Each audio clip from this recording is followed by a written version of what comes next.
The chase that never ends. Davy catches you just as the Ferris wheel lights flicker on, twining his fingers through yours and spinning you back into his chest with a gotcha. His breath is warm against your ear, laughter still tangled in his voice. Admit it. You like losing to me. You tilt your head, pretending to consider it, then shove him toward the nearest photo booth instead. I like making you work for it, you counter as he stumbles inside after you with a yelp. The curtain snaps shut behind him, plunging you both into close, giggling darkness as the machine whirs to life. Davy's knee knocks against yours, his grin glints in the flash of the first photo, him mid-protest, mouth open. Second flash, you sticking your tongue out at him. Third, his hands framing your face as he kisses your laughter into something sweeter than stolen syrup. Fourth. The strip prints out before you can even react. Davy snatches it triumphantly and tucks half into his pocket while handing you the other half with a wink. Proof I win, he declares, then promptly steals it back when you try to pocket yours too. Darting out of reach like this was always part of some grand scheme. It probably was. Somewhere outside, Tambourine is teaching George Sandal existential dread. The seagulls have unionized against them all. This strip will end up taped inside Davy's notebook later under reasons Donna owes me fries and possibly a wedding ring. But here, now, it's just two idiots grinning at each other under cheap carnival lights. Half a photograph each and infinite chances left to steal them back. Or kiss them away again. You shove him lightly. The booth is crowded enough without his knees getting in the way. You cheater, you laugh, even as he steals the photo strip back, grinning. Hey, Davy winks, tucking it into his pocket. Proof I win.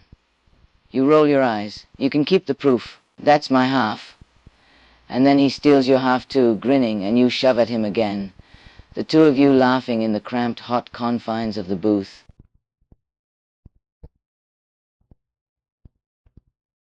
Epilogue: the photo booth aftermath.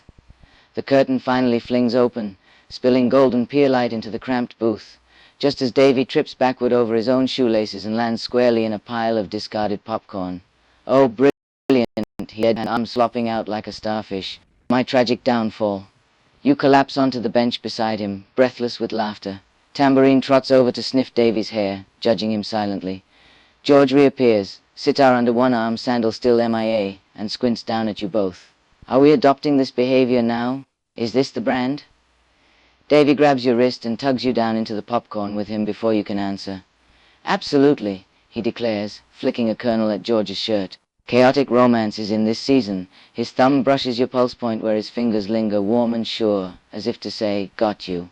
And somehow, that feels like winning more than any race ever could. You shove at his chest playfully, trying to hide your smile. We still haven't decided who won that contest, remember? He grins, unrepentant, eyes glittering. I think I've already won, love. You're sitting in the popcorn with me, aren't you? You look down and realize you are, in fact, both lying in popcorn. You shake your head. It doesn't count. He raises an eyebrow. Doesn't it? He asks, grinning wider still. You distracted me, you retort, trying to keep a straight face as he wriggles closer. Therefore it doesn't count. He puts on a pouting face that should look ridiculous and somehow looks perfect instead. You don't even know how. Ah, darling, he says breezily. You had your chance. You lost. It counts.